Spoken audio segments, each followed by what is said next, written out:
Dans cette exposition, il y a une référence à la peinture espagnole du XVIe siècle, des peintres Velázquez, Gréco, qui m'ont beaucoup influencé à une certaine époque, parce que j'ai un parcours qui est très chaotique et les influences se sont télescopées. Donc on a choisi aujourd'hui en Roumanie de présenter des œuvres qui sont d'inspiration espagnole et des œuvres qui sont d'inspiration africaine. Et puis un amalgame de choses un peu diverses. Et le but de l'opération, c'était de montrer un choc culturel déjà entre l'Afrique et l'Europe, puisque l'Espagne est l'Europe. Et c'était une forme d'accident culturel, un télescopage de culture. J'ai choisi Velázquez parce qu'il fait partie d'une époque, il y a 400 ans, où en France on avait des écrivains, des tragédiens, des comédiens. On avait Molière, on avait des fabulistes, on avait La Fontaine.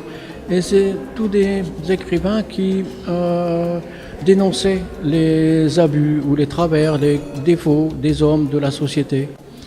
Et par contre, c'était des références littéraires. Et pour faire le lien entre ces références littéraires et les références picturales, j'ai été chercher en Espagne la peinture de Velázquez. Et en même temps, c'était un clin d'œil à Cervantes et à Don Quichotte, pour lequel j'ai toujours une certaine émotion à en parler, car il reste peut-être un des derniers utopistes, mais je crois que l'utopie est encore d'actualité.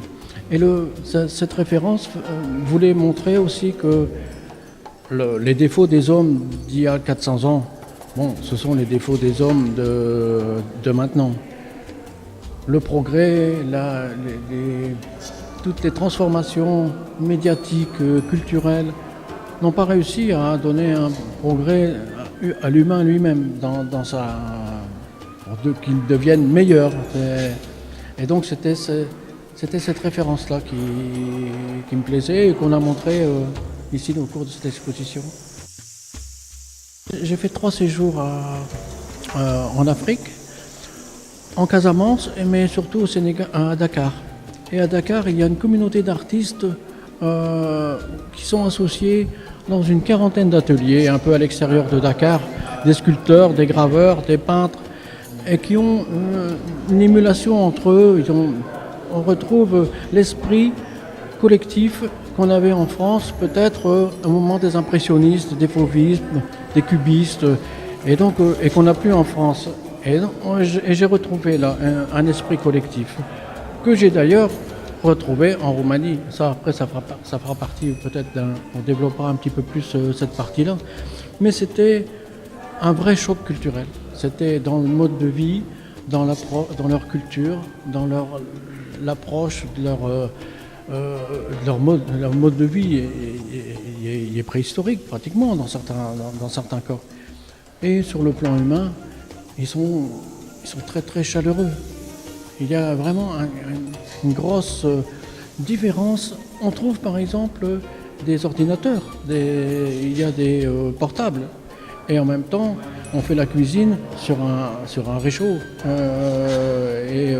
Et donc c'est ce lien-là qui était vraiment très très intéressant. C'est le hasard qui a voulu que je mette pour la première fois le pied en Roumanie en 2007. Et c'est vraiment, quand je dis mettre le pied en Roumanie, c'est vraiment ça, parce que j'ai posé le pied sur la terre roumaine, qui n'était pas, en 2007, qui n'était pas encore asphaltée partout. Et donc j'ai eu un sentiment très fort, une relation très forte entre la terre roumaine et ce que je pouvais ressentir. Et cette sensation-là, je l'avais eu au Sénégal quand j'avais mis le pied sur le sol sénégalais. Et donc c'était très intéressant. Et j'ai donc, en me promenant comme ça dans Bistrița, j'ai rencontré des artistes de la galerie de Bistrița. Et c'est quelque chose qui, dans leur chaleur, dans la façon de fonctionner en communauté, en union d'artistes, en filiale, comme ça, et un esprit aussi également collectif, qui me plaît beaucoup, cet esprit collectif. Et quand je suis reparti en France, j'avais la conviction intime qu'il se passerait quelque chose avec votre pays.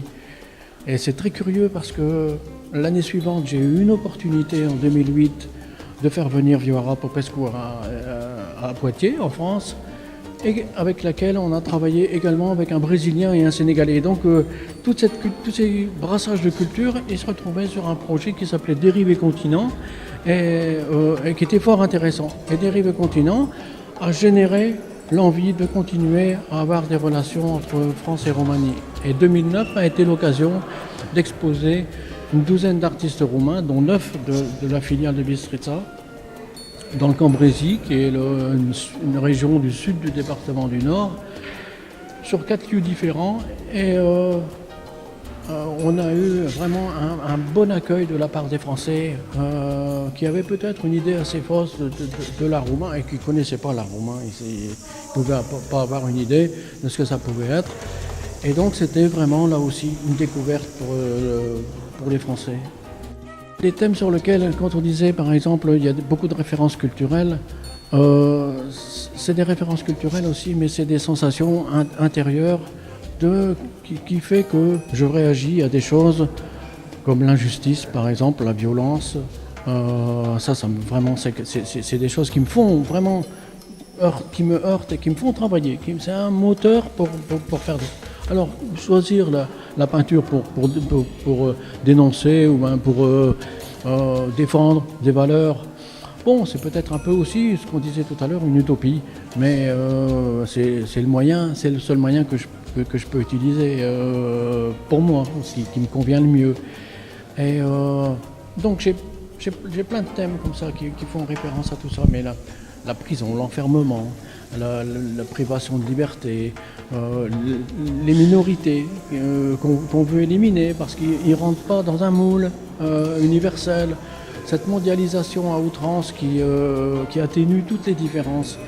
Et justement, moi, je veux dire, je vais chercher des cultures différentes pour valoriser cette différence. Et puis la mettre en valeur, et puis montrer combien elle est enrichissante quand on peut établir des relations entre deux peuples ou deux pays différents.